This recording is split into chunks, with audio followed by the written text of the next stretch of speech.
আসসালামু আলাইকুম সবাইকে। এই সান্ধ্যকালীন ক্লাস থেকে অভিনন্দন জানাই এ কারণে যে বিভাগীয় পদোন্নতি পরীক্ষা আপাতত সমাপ্ত হলো। সেটি হলো লিখিত আকারে পরীক্ষা। এখন হয়তো প্যারেড আছে, আনুষঙ্গিক অন্য কিছু বিষয় আছে। আসলে বিভাগীয় পদোন্নতি পরীক্ষার যে সকল প্রশ্ন আসে, আজকে পরীক্ষা ছিল কনস্টেবল নায়ক থেকে এএসআই। এটি কি ছিল? আজকে ছিল পুস্তক সহ লিখিত পরীক্ষা। আসলে পুস্তক সহ লিখিত পরীক্ষা একটু বুদ্ধি খাটাও ধাঁধার মতো চলে আসছে। অনেকে বলবে যে আমার গাইড থেকে এসছে, অনেকে বলবে আমার অমুকের গাইড থেকে আসছে। আসলে কারো না কারো গাইড থেকে তো আসেই, কিন্তু একক কৃতিত্ব কারো না। আর আমি বাস্তববাদী মানুষ। আমি যেগুলো আলোচনা করেছি, যারা আমার গ্রুপে আছে, আমার ভিডিওগুলো আছে ইউটিউবে, তারা কিন্তু সব প্রশ্নগুলোর উত্তর পেয়ে যাবে। হয়তো কয়ের জায়গায় খ চলে আসছে। আমাদের আজকের যে প্রশ্ন ছিল, প্রশ্ন হলো তল্লাশি কি? তল্লাশি কাকে বলে? তল্লাশি বলতে কি বোঝেন?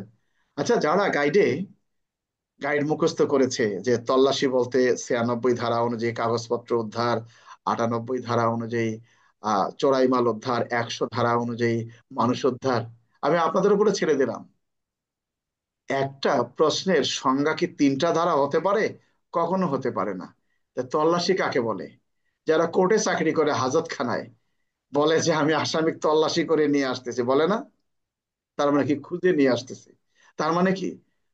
এখানে তল্লাশি সম্পর্কে শুধুমাত্র পিআরবি 280 বিধিতে বলা হয়েছে, যেটা আমরা পড়লে বুঝতে পারি। সেটি হলো যে লুকায়িত কোনো কিছু উদ্ধারের লক্ষ্যে আইন বলে যে অভিযানটা পরিচালনা করা হয় সেটি তল্লাশি। অর্থাৎ কোনো কিছু খোঁজাখুঁজির নামই তো তল্লাশি।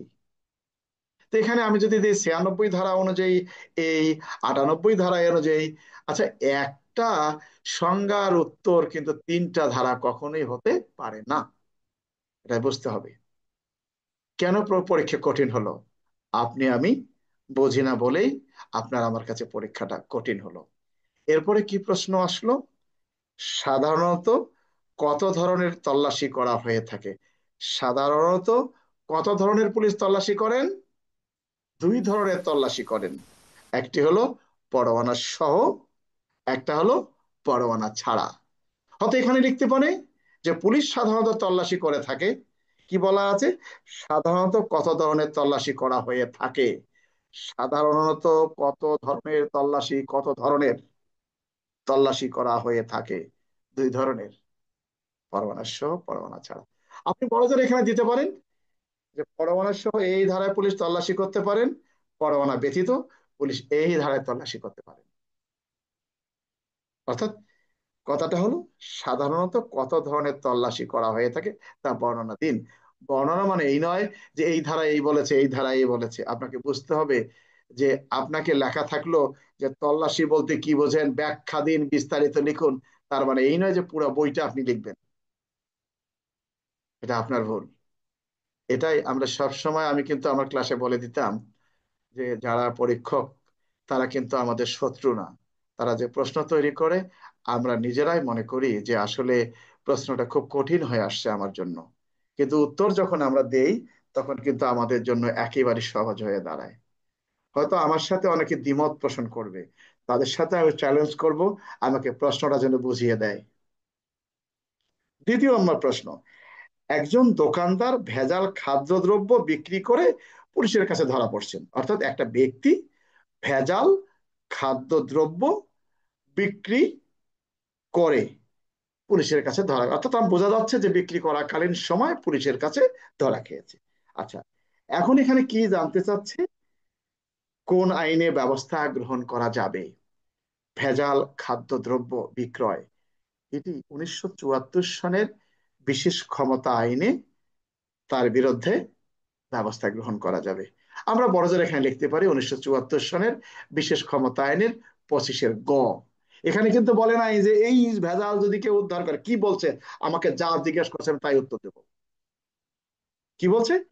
কোন আইনে ব্যবস্থা গ্রহণ করা যাবে। এখানে কিন্তু বলে নাই যে যদি কোনো ব্যক্তি ভেজাল মেজাল এই হাবিজাবি বিক্রয় করেন কিংবা খান।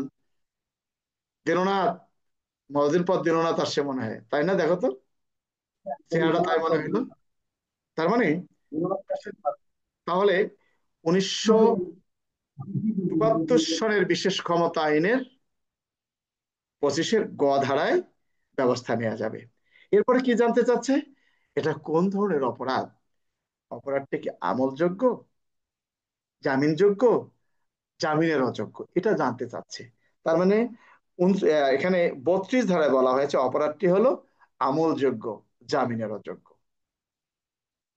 তো তুমি এখানে আর কি লিখবা, বড় জোর লিখবা যে 1974 সনের বিশেষ ক্ষমতা আইনের 35 ধারায় উল্লেখ করা আছে অপরাধটি আমলযোগ্য, জামিনের অযোগ্য। এর বেশি তো তুমি কিছু লিখতে পারবে না। ভুলটা কার, তোমার। এরপরে তুমি চলে আসো, পুলিশ অফিসারের তাৎক্ষণিক করণীয় কি। 33 ধারায় বলেছে এই 1974 সনের বিশেষ ক্ষমতা আইনে যে ব্যক্তিকে পুলিশ আটক করবেন, তাৎক্ষণিকভাবে তিনি ম্যাজিস্ট্রেটের নিকট রিপোর্ট সহকারে তাকে প্রেরণ করবেন। আপনাকে বুঝতে হবে যে আমার প্রশ্নের উত্তর কতটুকু জানতে চাচ্ছে। আর আমি কি করছি, একেবারে 14 দুনিয়া সার আমার মাথা নষ্ট, কারণ তুমি ভুল ধারায় গেলে যেটা হয় তাই হবে। এরপরে আমরা প্রশ্ন আসি, সাইবার বুলিং, ইভটিজিং কি। সাইবার বুলিং, এটা আমার কাছে একটা অপরিচিত শব্দ ছিল। সাইবার বুলিং আসলে কোনো অপরাধের আইনের কোনো ধারা এখানে উল্লেখ করা নেই। তবে সাইবার বুলিং হলো কম্পিউটার মাধ্যম বা ল্যাপটপ বা কোনো হার্ড ডিস্ক বা ইলেকট্রনিক মাধ্যম ব্যবহার করে কোনো ব্যক্তিকে অপমাননা করিবার উদ্দেশ্যে, কোনো ব্যক্তিকে সম্মান নষ্ট করিবার উদ্দেশ্যে, বা কোনো অপ্রীতিকর কোনো ছবি প্রকাশ করিবার উদ্দেশ্যে হুমকি দেয়া, ভয়ভীতি দেওয়া, প্রকাশ করে নাই। কি ঠিক আছে রাশেদ? একটু অপেক্ষা করো, আমি সাইবার বুলিং তোমাদেরকে এখনই পড়ে শোনাই। সাইবার বুলিং কাকে বলে, এই জিনিসগুলো আগে বুঝতে হবে। আমাদের পাশে কে আছে জানো? আমাদের পাশে আছে গুগল বাবাজি। যদিও পরীক্ষা হলে তুমি গুগল, রাঙ্গামাটি রাজস্থান থানা থেকে কেন রে বাবা, এই গুগল বাবাজি কি বললো সাইবার বুলিং। সাইবার বুলিং ব্যাখ্যা করুন। সাইবার বুলিং হলো ডিজিটাল ডিভাইস যেমন কম্পিউটার, মোবাইল ফোন ব্যবহার করে অনলাইন মাধ্যমে কাউকে মানসিক নির্যাতন, হয়রানি বা ভয় দেখানো। এটি সামাজিক মাধ্যম, মেসেঞ্জার অ্যাপস, ইমেল, গেমিং প্ল্যাটফর্মের মাধ্যমে করা যেতে পারে। মিথ্যা তথ্য ছড়ানো, ব্যক্তিগত ছবি পোস্টার করা বা হুমকি দেওয়া হয়, এটাই হলো সাইবার বুলিং। এরপরে আমরা কি বললাম, ইভটিজিং কি, এটি পেনাল কোডের 509 ধারা। অর্থাৎ যে একজন ব্যক্তি কোন নারীর দৃষ্টি তার দিকে ফেরানোর উদ্দেশ্যে এমন কোন অঙ্গভঙ্গি করেছে যাতে নারীটি কেন বুঝতে পারে ওই পুরুষ ব্যক্তিটি আমার দৃষ্টি তার দিকে ফেরানোর জন্য এই অঙ্গভঙ্গি, কটূক্তি বা অশ্লীল কথাবার্তা বলতেছে। 509 ধারা। এরপরে প্রশ্ন কি আসলো, একজন ব্যক্তি তার স্ত্রীর উপর নির্যাতন করেছেন, একজন ব্যক্তি তার স্ত্রীর উপর নির্যাতন করেছেন, প্রতিবেশীরা পুলিশকে জানালে পুলিশ এসে তাকে গ্রেপ্তার করে নিয়ে যায়।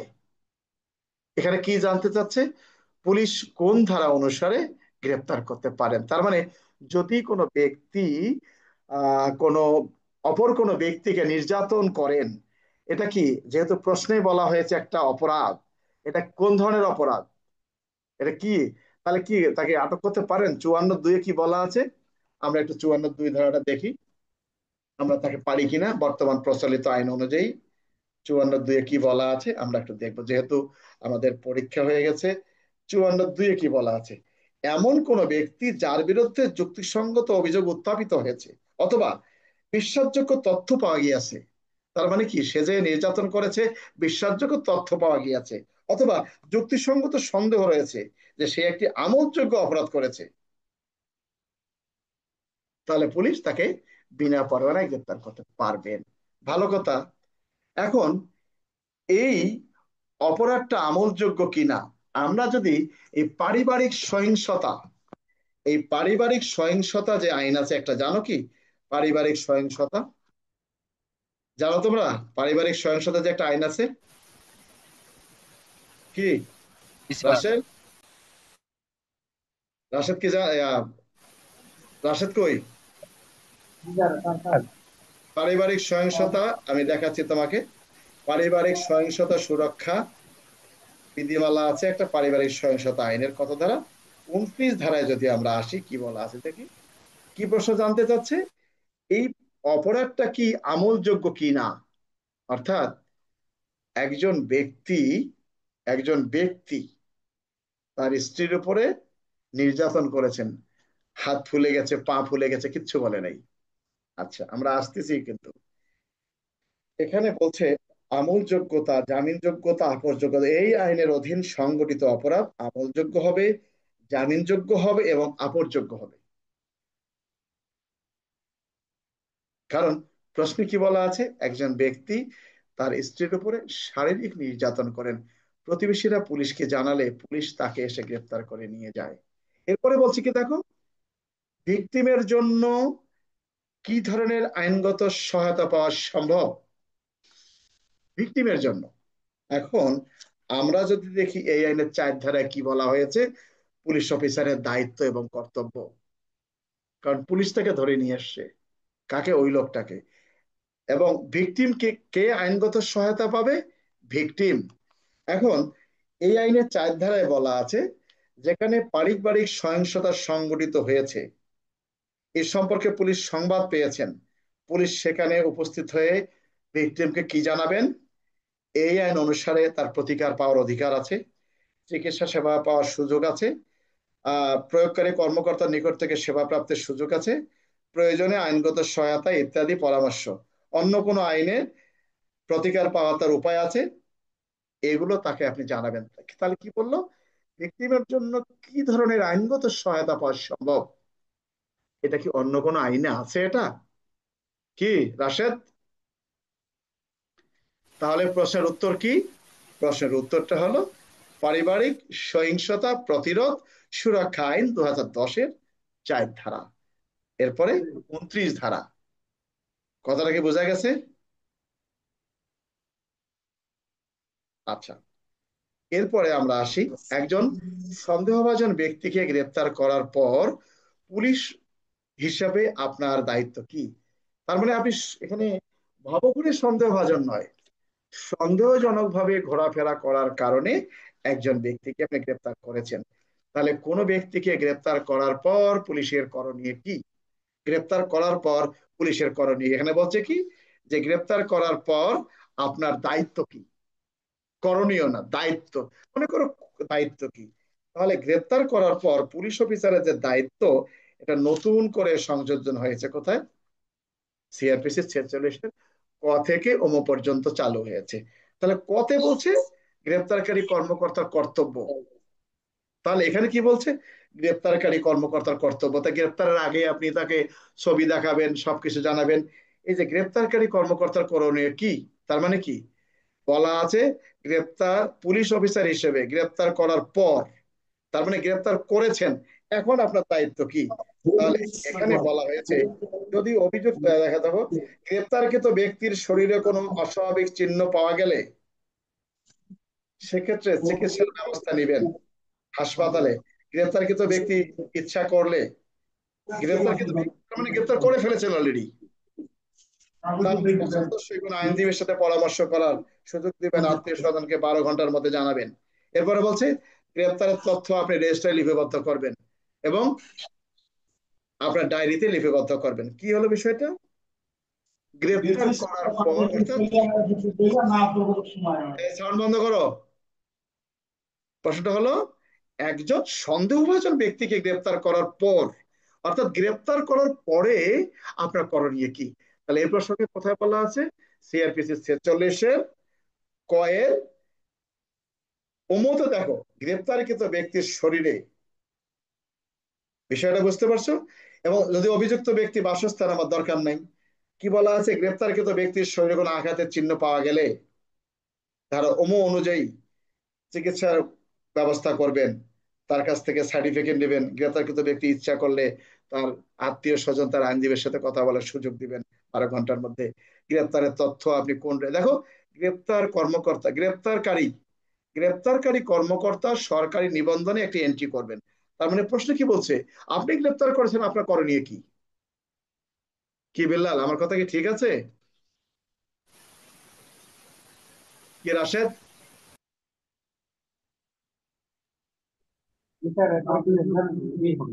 মনির, আমার কথা কি ঠিক আছে না ভুল কইতেছি? স্যার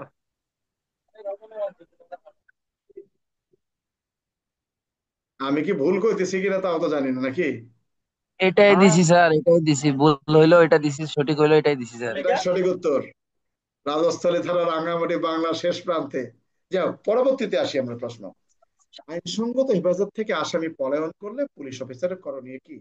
স্পষ্ট সিআরপিসি 66 ধারায় বলা হয়েছে যে আইনসঙ্গত হেফাজত থেকে কোনো আসামি পলায়ন করলে যে অফিসারের কাছ থেকে ওই আসামিটা পলায়ন করেছে ওই পুলিশ অফিসার ওই আসামিকে অনুসরণ করে বাংলাদেশের যে কোনো প্রান্তে গিয়ে তাকে গ্রেপ্তার করতে পারবেন। সিআরপিসি 66 ধারা।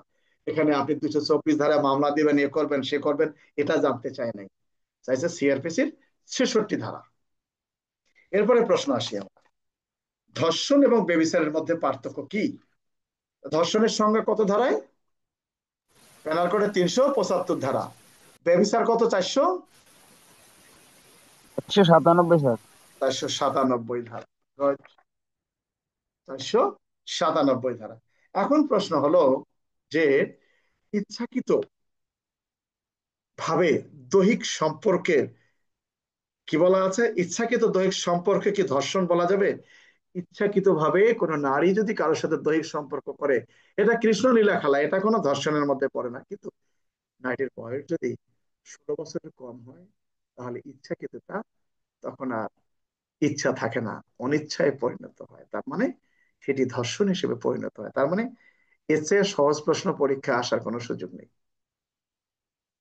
কিন্তু এতক্ষণ যারা বোঝে নাই তারা তো মনে করছে দুনিয়াদারি অনেক বড় কঠিন হয়ে গেছে। কি রাশেদ, তাই না? জি স্যার, জি স্যার। পরের প্রশ্ন, ক, তার বান্ধবী খকে বিয়ের আশ্বাস দিয়ে দৈহিক সম্পর্কে স্থাপন করেন, ভালো কথা, এবং ভিডিও ধারণ করে রাখে, ভালো কথা রাখছে। পরবর্তীতে কয়ের বান্ধবী খ জনৈক সরকারি কর্মকর্তা গয়ের সাথে বিয়ে হলো। ক ক্ষুব্ধ হয়ে দৈহিক সম্পর্কের ভিডিও সোশ্যাল মিডিয়ায় প্রকাশ করে দেয়। এক্ষেত্রে ক এবং ক্ষয়ের অপরাধ আইনের আলোকে আলোচনা করুন। ক্ষয়ের এখানে কোনো অপরাধ নেই, কারণ বান্ধবীর সাথে বিয়ের আশ্বাস দিয়ে দৈহিক সম্পর্ক করে ভিডিও করেছে, এটা তার অপরাধ নেই। যদি কিনা এটা পর্নোগ্রাফি হিসেবে বিক্রয় করা হতো তাহলে অপরাধ হতো, কিন্তু যে প্রকাশ করেছে সোশ্যাল মিডিয়াতে, এটা কি হবে, কোন ধারার অপরাধ? সাইবার সুরক্ষা অধ্যাদেশের 25 ধারা কি বলা আছে? দিছি স্যার। কত ধারা দিছো? সাইবার সুরক্ষা অধ্যাদেশের 25 ধারা, স্যার নারী শিশুর 9-এর খ। না, নয়ের খ এখানে আসে না, অসুবিধা নেই। তো সাইবার নয় ওইটাই এখানে তো। 9-এর খটা স্যার, ওই যে কর অপরাধ দিছি আর কি। না না, কয়ের অপরাধটাই তো ওইটাই। কয়ের অপরাধটাই হলো সাইবার সুরক্ষার 25। জি এখানে স্যার, তো দুইটাই ধর্ষণের দিছি কিছু স্যার। ঘটে নাই, কারণ তার বান্ধবীকে বিয়ের আশ্বাস দিয়ে দৈহিক সম্পর্কে স্থাপন করেছে, দৈহিক সম্পর্কে স্থাপন করেছে এবং ভিডিও ধারণ করেছে বিয়ের আশ্বাস দিয়ে। এটা হলেও সর্বশেষ যে অপরাধ এটার মধ্যে আসবে। আস্থাভাজন সম্পর্ক এর খ যদি দিয়ে থাকো সেটা বিষয়টা, কিন্তু মূলত এখানে নারীটির অপরাধ নয়, পুরুষের অপরাধ। যাই হোক, এখন প্রশ্ন হলো কোন ক্ষেত্রে অস্ত্র শস্ত্র থানায় বা লাইসেন্স প্রাপ্ত ডিলার নিকট জমা দিতে হয়? আইন ও বিধি সহ ব্যাখ্যা দিন। এখানে বিধি তুমি কোথায় পাবা, কোন পিআরবিতে আছে? বিডিতে স্যার খুঁজে পাই না, এটা স্যার অস্ত্র আইনের 16 ধারা দিছি। এটা অস্ত্র আইনের 16 ধারা, তোমাকে ভুল পথে নিয়ে যাওয়ার জন্য প্রশ্নটা দেওয়া হয়েছে, অর্থাৎ তুমি যাতে ঘাবড়াইয়া অনেক কিছু মনে করো, খাইছে রে, আমার তো জান শেষ। জি স্যার, বিধি দিনে স্যার, অস্ত্র আইনের 16 ধারা দিছি ষোলো স্যার, ধারায় বলা 17-এর খ। হয়েছে। এটা আমি প্রত্যেক, শোনো, এই যে মনির, মনির আমার কথা শুনতে পাচ্ছ মনির? স্যার শুনতে পাচ্ছি স্যার। এই যে প্রশ্নগুলো যে আমি আলোচনা করতেছি, আমি কি কম পড়াইছি তোমাদেরকে এগুলো, এই প্রশ্নগুলাই ঠিক বারবার এইভাবে repeat। তো আমি পড়াইছি।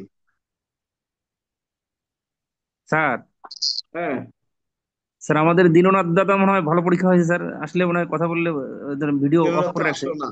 দিনরাত কি এখন আছে আসছে স্যার, আছে নাকি স্যার, দিনরাত? লাইনে আছে, লাইনে আছে, কিন্তু ভিডিও অফ করে রাখছে ক্যামেরা। কোথায়, ওটা কি যে CPS? Sir one plus, one plus. Dinanath চলে আসো, ভালো ছেলে, যাও। এখন কি দিননাথ, পরীক্ষা কেমন হয়েছে তোমার? সাউন্ড আসে না। সাউন্ডটা অন করেন দাদা। মিউটটা আনমিউট আছে, হ্যাঁ। স্যার কি- পরীক্ষা মোটামুটি ভালো হয়েছে, বাট একটু একটু তো একটু সমস্যা দেখা যাচ্ছে আর কি। মানে আমার আলোচনা এই তো। হ্যাঁ, একটু একটু আছে স্যার। আর যাক, স্যার বিনীত পরবর্তীতে স্যার আমরা চলে ওদের আসি যাও। লেখা ভালো আছে স্যার, হয়ে এখন যাবে। আসো, ভালো করে বোঝো। ক নামক একজন ব্যক্তি খ নামক জনৈক ব্যক্তিকে হত্যার উদ্দেশ্যে গকে ভাড়াটিয়া খুনি নিয়োগ করে। তার মানে যদি কোনো ব্যক্তি অপর কোনো ব্যক্তিকে হত্যা করার উদ্দেশ্যে কাউকে ভাড়াটিয়া হিসেবে নিয়োগ করেন, তাহলে কি প্ররোচনার মধ্যে পড়ে না? আচ্ছা, কিন্তু সে হত্যা করার উদ্দেশ্যে রওনা করলো, প্রতিমধ্যেই পুলিশের চেকপোস্টে অবৈধ পিস্তল সহ ধৃত হলো। জিজ্ঞাসাবাদে সে পুলিশের নিকট ঘটনা স্বীকার করলো যে আমি অমুককে মারার জন্য পিস্তল নিয়ে যাইতেছিলাম। এখানে কার অপরাধ চেয়েছে? কয়ের, যে প্ররোচনা দিয়েছিল। কোনো ব্যক্তি প্ররোচনা দেওয়ার ফলে এই হত্যা করার জন্য প্ররোচনা দিয়েছিল, কিন্তু হত্যাকাণ্ডটি সংঘটিত হয় নাই, সেক্ষেত্রে কত ধারা? স্যার 115 দিচ্ছি স্যার। সঠিক উত্তর 115। দিননাথ কত ধারা দিছো? 108 দিছো নাকি এবার? 115, 307 স্যার। 307। 307 এখানে হয় না, যোগ দিলে অপরাধ নাই। কিন্তু আচ্ছা, এখন যার কাছে পিস্তল পাওয়া গেছে তার অপরাধটা কত ধারায়? স্যার এটা 119 দিছি স্যার। 19-এর ক। 119 না, 19 19-এর ক। শটাই পেন কম। এটা দিছি স্যার, অস্ত্রায়নের 19-এর ক। এখানে কখনোই 20 শটাই পেন ক হবে না, কারণ 20 শটাই পেন কতে কোনো মামলা হয় না। আর ও যে পুলিশের নিকট বলছে যে আমি অমুককে খুন করতে গেছি, যাচ্তেছিলাম, ধরে ধরা খাইছি আমি, পুলিশের নিকট আসামির দেয়া প্রদত্ত জবানবন্দির কোনো মূল্য নাই, যেহেতু প্রশ্নে কোনো ম্যাজিস্ট্রেটের কথা উল্লেখ করা হয়নি। আর 19-এর কতে তার অপরাধ চাওয়া হয়েছে, 20-এর কতে তার অপরাধ না। 20-এর কতে বলা হয়েছে যে বিনা লাইসেন্সে যদি কোনো ব্যক্তি অস্ত্র বহন করেন, সেটি পিস্তল, রিভলভার বা বন্দুক বা রাইফেল, এবং অস্ত্রটি বহন করার উদ্দেশ্য যদি হয় কোনো ব্যক্তিকে হত্যা করা, সেক্ষেত্রে আদালত বিচারের সময় কি করবেন? এই অস্ত্র আইনে 19-এর কতে, আগে বুঝো, অস্ত্র আইনে 19-এর কতে সর্বোচ্চ শাস্তি হলো যাবজ্জীবন, সর্বনিম্ন 10 বছর। আর 20-এর কতে বলা হয়েছে কি বর্ধিত আকারে শাস্তি দেবেন, কি সর্বোচ্চ মৃত্যুদণ্ড, সর্বনিম্ন 14 বছর। তার মানে কি এ ধারা তো মামলা হবে না, তো তার অপরাধটা কোন ধারায়? 19 শটাইপেন ক। 20-এর কতে আজ পর্যন্ত কোনো থানায় কোনোদিন মামলা রেকর্ড হয় নাই। কথাটা ক্লিয়ার আসে? জি স্যার। আমি কি বুঝাবো, যারা ভুল লেখছে এখন আমার তো কিছু বলার নাই। এরপরে আমরা যাই। স্যার 307 দিছি স্যার, এটা হবে নাকি স্যার? 307 দিছি, যে হত্যার উদ্যোগ। এগুলো ধারা দিলে অপরাধ নাই, তবে না দিলেও চলে। যাই হোক, আমরা আরেকটা প্রশ্ন দেখি।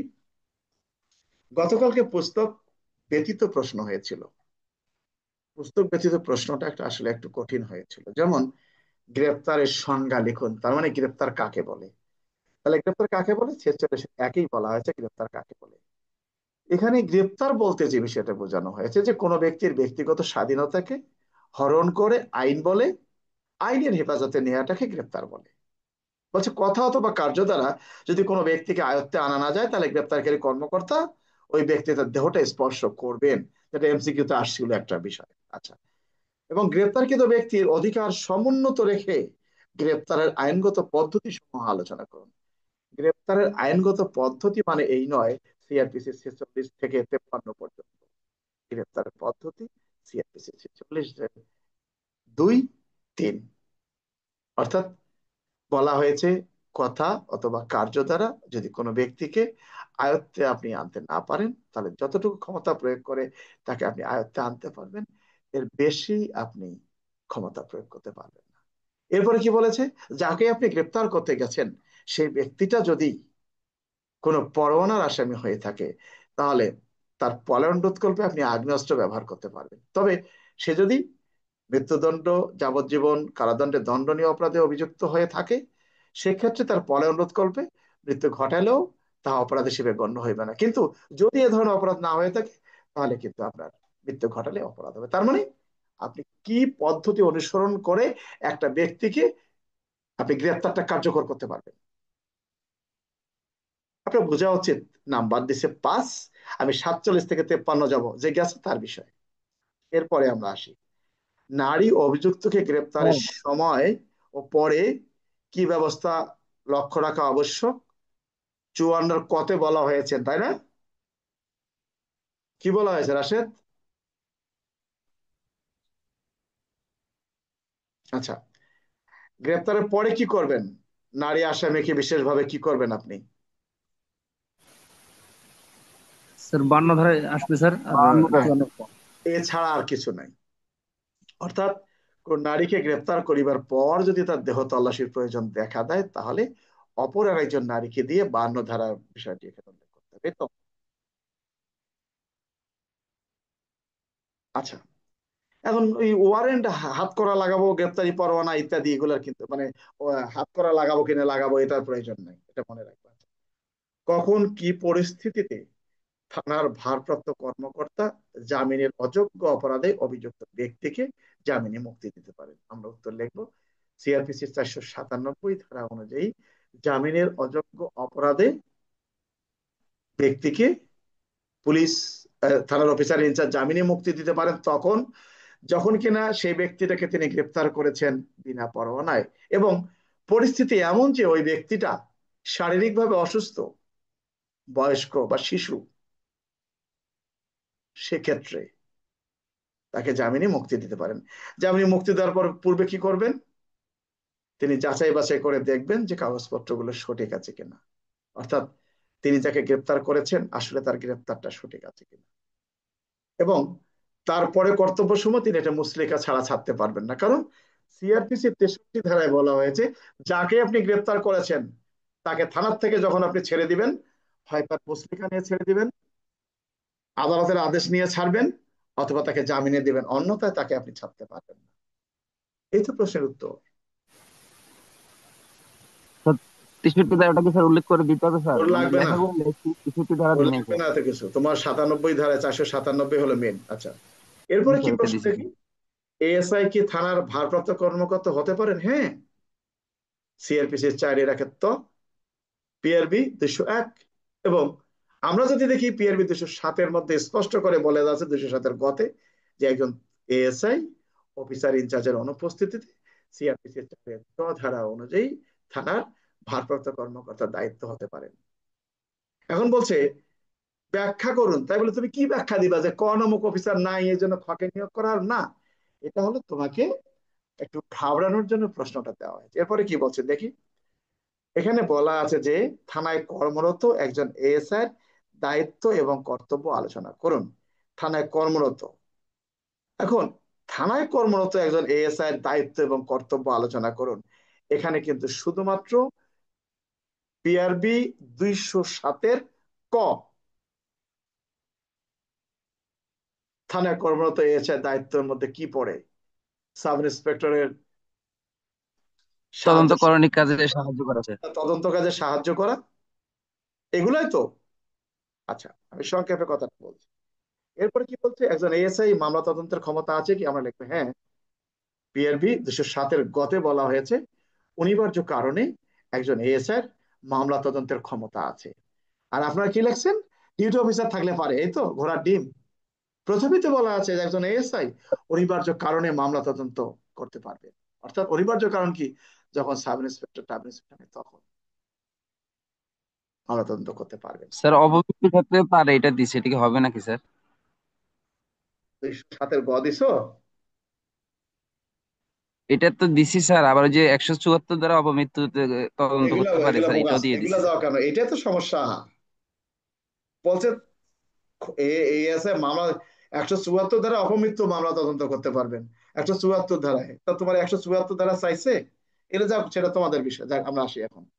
এখন প্রশ্ন হলো, থাকলে উহার ক্ষেত্রে প্রযোজ্য হবে, উহা কোন ক্ষেত্রে প্রযোজ্য হবে? কোন ক্ষেত্র? ওই ক্ষেত্রে, ভালো করে বোঝো, কোন ক্ষেত্রে প্রযোজ্য হবে? ওই ক্ষেত্রে যে ক্ষেত্রে থানায় কোনো সাব ইন্সপেক্টর নাই, সবগুলো মরে গেছে, তখন। কথাটা কি ক্লিয়ার বেলাল, রাশেদ? ওইটার ক্ষেত্র। তার মানে এই নয় যে ডাকাতি মামলা, চুরি মামলার ক্ষেত্রে। এগুলো প্রশ্ন আগে বুঝতে হবে। এরপরে আমরা চলে আসি সাক্ষ্য আইন অনুযায়ী অপরাধ প্রমাণের দায়িত্ব কার। সাক্ষ্য আইনের 101 ধারায় বলেছে, যিনি রায়টা তার পক্ষে কামনা করেন এটি প্রমাণের দায়িত্ব সেই ব্যক্তির উপরে বর্তায়। কে প্রমাণ করবে? যে যে কিনা দাবি করবে। বিচারটা তার পক্ষে দাবি করেন, তাকেই জি স্যার। প্রমাণ করতে হবে 101। এরপরে বলছে এর ব্যতিক্রম আলোচনা কর, প্রমাণের ব্যতিক্রম। কারণ এই যে 101 থেকে শুরু করে 112 পর্যন্ত কে কিভাবে প্রমাণ করবে বিস্তারিত উল্লেখ করা আছে, কিন্তু 105-এ বলা আছে অভিযুক্ত ব্যক্তি প্রমাণ করবেন যে তিনি নির্দোষ, সাধারণ ব্যতিক্রমের মধ্যে। আর 106-এ বলা হয়েছে আপনি বিনা টিকিটে এসেছেন, আপনাকে প্রমাণ করতে হবে যে আপনার কাছে টিকিট ছিল, তার মানে অভিযুক্ত ব্যক্তিকে। 105 এবং 106। যাই হোক, এরপরে যে বিষয়টা বলছে যে ঘটনাস্থল বা ক্রাইম সিন কি? ঘটনাস্থল সবাই জানি, যেখানে ঘটনা ঘটে, বা অপস্থল, ঘটনাস্থল। এটি আসলে অপরাধ বিজ্ঞানের প্রশ্ন। আবার আমাদের এই যে পুলিশের যে অপরাধ তদন্ত নির্দেশিকা সেখানেও আছে। স্যার ক্রাইম, এটার সাথে কি কোনো পিআরবি হবে স্যার? কেউ যদি দেয় এটা পিআরবির কোনো বিষয় না অনেকে স্যার 635 638 দিছে স্যার, কিন্তু আমরা তো স্যার দিই না, আমি এখানে। জাস্ট সংখ্যা লিখছি স্যার। না, এখানে বিষয় না, এখানে আমি তোমারে বলি 600 কত বলছে, আমি তোমাকে এখনই দেখাচ্ছি। 635 638 স্যার। আমি তোমাকে এখন দেখাচ্ছি, এই যে তারা যে দিচ্ছে, এই যে 635 638, তাই না? আচ্ছা, আমি 635টা তোমাকে দেখাই। 635-এ বলা আছে আলোকচিত্র সংস্থার দায়িত্ব, অর্থাৎ যারা ছবি তুলবেন। এই অধ্যায়টা হলো আমাদের কতটুকু আমাদের মেজাজটা মানে কি বলবো, এই জন্য আমার সাথে মিলে না। এই অধ্যায়টা হলো সিআইডির অধ্যায়, সিআইডি কোন কোন দায়িত্ব পালন করবেন। 635-এ বলা আছে যে ছবি তুলবেন, ওখানে একটা আলোকচিত্র শাখা থাকে, সেই শাখার দায়িত্ব কি সেখানে বলা হয়েছে। অপরাধীগণের কিভাবে ছবি তুলবেন, পায়ের ছাপ নিবেন, আঙ্গুলের ছাপ নিবেন, এটার সাথে এটার কোনো মিল নাই। আবার কত, 640, 38 স্যার। 638, 638-এ বলা আছে কিভাবে ছবি তুলিতে হইবে। তাহলে এই লোকগুলাকে কি বলা লাগে? স্যার আমি স্যার আপনার ছাত্র স্যার, আমি দিই নাই স্যার, আমি আপনাদের পুরোপুরি ফলো করছি স্যার। ওই তুমি তো আমার কাছে ক্লাস করো না মনে হয়। স্যার আচ্ছা, আমি পরে ভিডিও গুলো দেখি স্যার, আমি লাইভ করতে পারি না স্যার ক্লাস। যাক, আল্লাহ ভরসা, কোনো সমস্যা নেই। আমার দ্বারা যদি তোমার উপকার হয়, এটা সম্পূর্ণ মামলা তদন্তের ক্ষেত্রে ক্রাইম সিন সংরক্ষণের গুরুত্ব আলোচনা করুন। এটা অপরাধ তদন্ত নির্দেশিকার প্রশ্ন, অপরাধ বিজ্ঞান থেকে আসছে। এটা কি দেখবা, এই যে অপরাধ তদন্ত নির্দেশিকার মধ্যে আছে, এগুলো বুঝতে হয়। আমরা তো বই কম কিনি নাই বাবা। এই যে এখানেই আমি তোমাদেরকে দেখাচ্ছি ঘটনাস্থল এবং ক্রাইম সিন। জি স্যার, এটা তদন্ত নীতি কিন্তু পুরোপুরি আছে স্যার একবারই। কত, এই যে ক্রাইম সিন কি, ক্রাইম সিন বিস্ফোরক ইত্যাদি, ক্রাইম সিন বিশেষজ্ঞ, ক্রাইম সিন চেক লিস্ট, এটা কততে জানি আছে এখানে, বুঝছো? তদন্তকারী কর্মকর্তার করণীয় চাইছে না এখানে। আহ মামলা তদন্তের ক্ষেত্রে ক্রাইম সিন সংরক্ষণের গুরুত্ব, মামলা তদন্তের ক্ষেত্রে ক্রাইম সিনের গুরুত্ব এখানে আছে কোথায়, আমি দেখছিলাম। এই যে ক্রাইম সিন ব্যবস্থাপনার গুরুত্ব 21 পৃষ্ঠায় বলা আছে। তার মানে এটা অপরাধ তদন্ত নির্দেশিকার প্রশ্ন। কেউ যদি পিআরবি দেয়, না জেনে শুনে যেটা হয় আর কি। আচ্ছা, যাও, পরবর্তীতে আমরা আসি দায়িত্ব পালনকালে পুলিশ সদস্যের কিরূপ আচরণ হওয়া উচিত, প্রাসঙ্গিক আইন ও বিধি উল্লেখপূর্বক আলোচনা করুন। পুলিশের কিরকম আচরণ হওয়া উচিত এ সম্পর্কে বলা হয়েছে শুধুমাত্র পিআরবি 33 বিধিতে। এটা কি তোমরা পড়ছো, লিখছিলে জি এটা? স্যার। জি পিএলডিতে পেজ দিছি স্যার। আর হচ্ছে 33 পুলিশের তেজ ধারাটা একটু স্যার উল্লেখ করে দিচ্ছে স্যার। আচরণ কি হবে ওখানে, এখানে এখানে 33 বলা আছে। জনগণের সাথে সুসম্পর্ক বজায় রাখতে হবে, জনগণের সাথে ভালো বজায় সম্পর্ক করতে হবে, এবং প্রশিক্ষণে যারা আছেন তাদেরকেও শেখাতে হবে। কারণ জনগণের সাহায্য যারা পুলিশের একার পক্ষেই অপরাধ সম্পর্কে মানে অপরাধের তথ্য উদ্ঘাটিত করা সম্ভব না, ইত্যাদি এখানে উল্লেখ করা আছে। আচ্ছা, গালিব করিমগঞ্জ থানার একজন অফিসার, তিনি পার্শ্ববর্তী কোনো দোকান থেকে বাকিতে দ্রব্যাদি কিনেছেন, কিছু টাকা নগদ ধারও করেছেন, নির্দিষ্ট সময়ে বাকি পরিশোধ এবং ধার শোধ করেন নাই। দোকানদার তার বিরুদ্ধে অভিযোগ করেছেন। গালিবের আচরণ আইন ও বিধির আলোকে ব্যাখ্যা করুন। পিআরবি 109 বিধিতে বলা আছে কোন পুলিশ সদস্য যেখানে কর্মরত আছেন সেখানে কোনো ব্যক্তির নিকট থেকে কোনো টাকা ধার করতে পারবেন না। তার মানে সে পিআরবি 109 লঙ্ঘন করেছেন। কথাটা কি ক্লিয়ার? সঠিক স্যার। এখন টাকা ওই যে দোকানে বাকি খাইছে, এখন তো বাকি খাওয়ার ধারা খুঁজতে থাকো, বোঝা নেই? আচ্ছা, এরপরে তুমি চলে আসো, এই প্রশ্নটা কনফিউশন আছে, কিন্তু এটি হলো কোথাকার প্রশ্ন দেখুন। করিম নামের একজন ব্যক্তি শেফালী নামের একজন মহিলাকে মৌলবীর মাধ্যমে বিয়ে করেছেন। কয়েকদিন পর শেফালীকে স্ত্রীর মর্যাদা দিতে অস্বীকার জানান বা অস্বীকৃতি জানান। করিমের অপরাধ আইনের আলোকে ব্যাখ্যা করুন। তার কোন ধরনের অপরাধ হয়েছে? এটা কোন ধরনের অপরাধ? এই প্রশ্নটাই স্যার খুব কষ্ট দিচ্ছে স্যার, এটা বুঝতেছি না স্যার। এটা পারিবারিক আদালতের অপরাধ। এটি পারিবারিক আদালত 2023 একটা আইন হয়েছে। এই আইনে স্পষ্ট করে, এটা স্যার আমাদের পুরো আনকমন স্যার। হ্যাঁ, এটা অনেকে দিয়েছে 493। 493 কি বলছে জানো? বিবাহ করার আশ্বাস দিয়ে কারোর সাথে সেক্স করেছে বা শারীরিক সম্পর্ক করেছে, প্রশ্নে তো এটা বলা নাই। সে বিয়ে করছে, কাল বলছে তুই আমার বউ না। তার কোনো পুরুষ যদি তার স্ত্রীকে বলে যে কালকে থেকে তুই কিন্তু আমার বউ না, যা ভাগ, তাহলে স্ত্রী কি করতে পারে? সম্পর্ক, দাম্পত্য কাকে বলে? স্বামী স্ত্রীর মধ্যে যে সম্পর্ক, এটাকে দাম্পত্য বলে না? দাম্পত্য পুনরুদ্ধার, তার মানে তার স্বামী ফিরে পাওয়ার জন্য সে পারিবারিক আদালতে মামলা করতে পারে। পারিবারিক আদালতে এটি অপরাধ। এই ছিল আমাদের পরীক্ষার প্রশ্ন। এর মাঝে আমি তো আর শিয়াল পণ্ডিত না যে আমার ভুল হবে না, তবে ভুলের সংখ্যাটা খুবই কম। কেউ যদি চ্যালেঞ্জ করে, আমি তার সাথে সাক্ষাৎ করে এই প্রশ্নের উত্তর দিতে পারবো বা ওপেন কোনো চ্যালেঞ্জ করতে পারবো। যাই হোক, অনেক গল্প হলো, অনেক কিছু বললাম। সবাই যেন বিষয়টা ক্ষমার দৃষ্টিতে দেখে যে আমার হয়তো ভুল হতেও পারে। তো আমি যতটুকু জানি, পরীক্ষার প্রশ্ন কখনো কঠিন আসে না, আমরা নিজেরাই কঠিন করে ফেলি। দু একটা প্রশ্ন আছে যে বুঝতে গেলে একটা সমস্যা হয়। যেমন এই নারী শিশু এই উইদাউট বুকের প্রশ্নটা, পাশের খটা অনেকেই ভুল বলবে, ভুল ব্যাখ্যা দিবে। এখন কর্তৃপক্ষ সিদ্ধান্ত নেবেন ওনারা কি করবেন। এটি নয়ের খ হওয়ার সুযোগ নেই, কারণ এখানে বলা নেই তাকে তার সাথে যৌন কাজ করেছেন, বিবাহ হয়েছে, কয়েকদিন পর বলছে তুই আমার বউ না। প্রশ্ন কিন্তু উত্তর এটাই। তাই কোনো ব্যক্তি যদি তার স্ত্রীকে স্ত্রী বলে স্বীকার না করেন, সেক্ষেত্রে স্ত্রীটা কি এটা কোন ধরনের অপরাধ? পারিবারিক আদালতের সম্পর্ক পুনরুদ্ধার, দাম্পত্য পুনরুদ্ধারের অপরাধ, এটি পারিবারিক আদালতে বিচার্য। যাও, এ হলো প্রশ্ন। তো যাই হোক, আমি যেহেতু 1 তারিখ থেকে ক্লাস আবার শুরু করব, অলরেডি বেশ কয়েকজন, 5 জন অলরেডি যোগ দিছে। তো যারা ক্লাস করতে আগ্রহী তারা যেন আমার সাথে যোগাযোগ করে। আর আমার মোবাইল নাম্বার তো অনেকেরই জানা আছে হয়তো। আমি যদি ক্লাস নিয়ে, আমার একটা গ্রুপ আছে, সেখানে লিখলেও হবে। সবার কাছে আমি একটা অনুরোধ করব, পড়াশোনার কোনো বিকল্প নেই।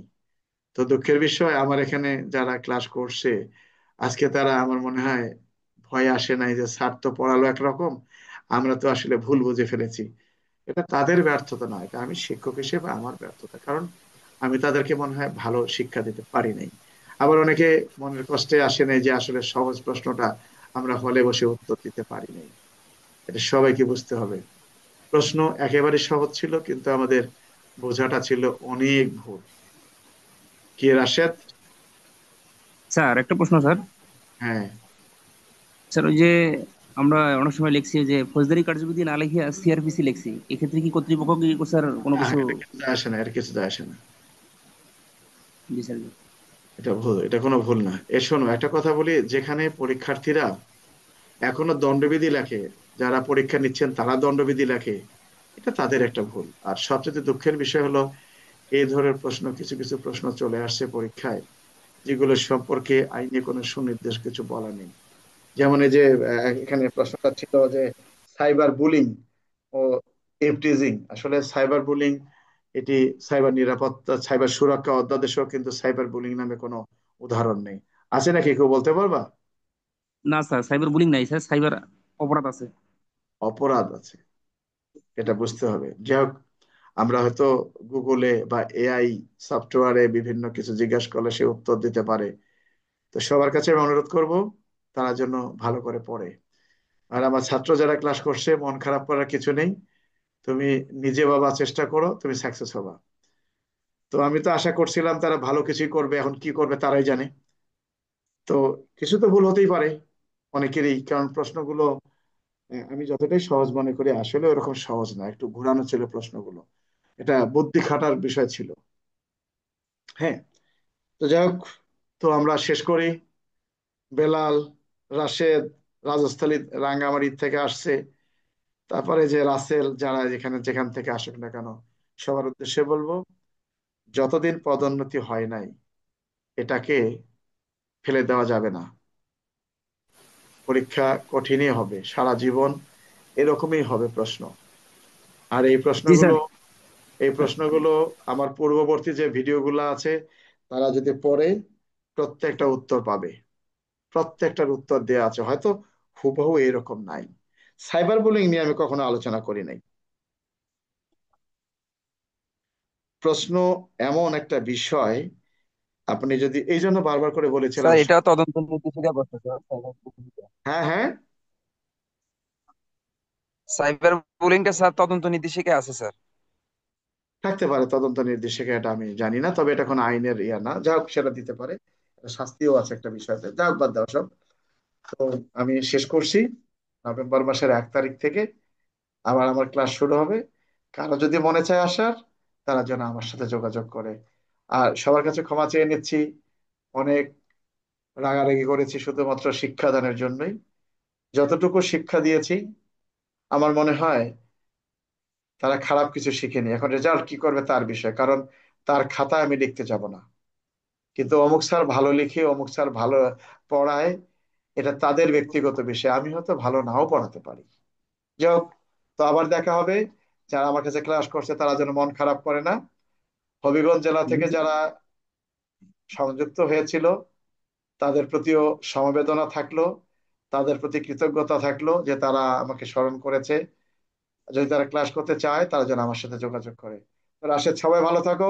বেলার, সবাই ভালো থাকো। আপাতত আর আমরা ক্লাস স্যার করছি না, হয়তো আবার কখনো আমরা মেসেজ দিয়ে একত্রিত হব।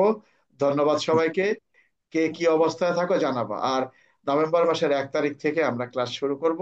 যদি কারো আসার ইচ্ছা থাকে তাদেরকে স্বাগত জানাবা। বেলাল, কিছু বলার আছে? আগামীকাল প্যারেড আছে স্যার, প্যারেড পরীক্ষা।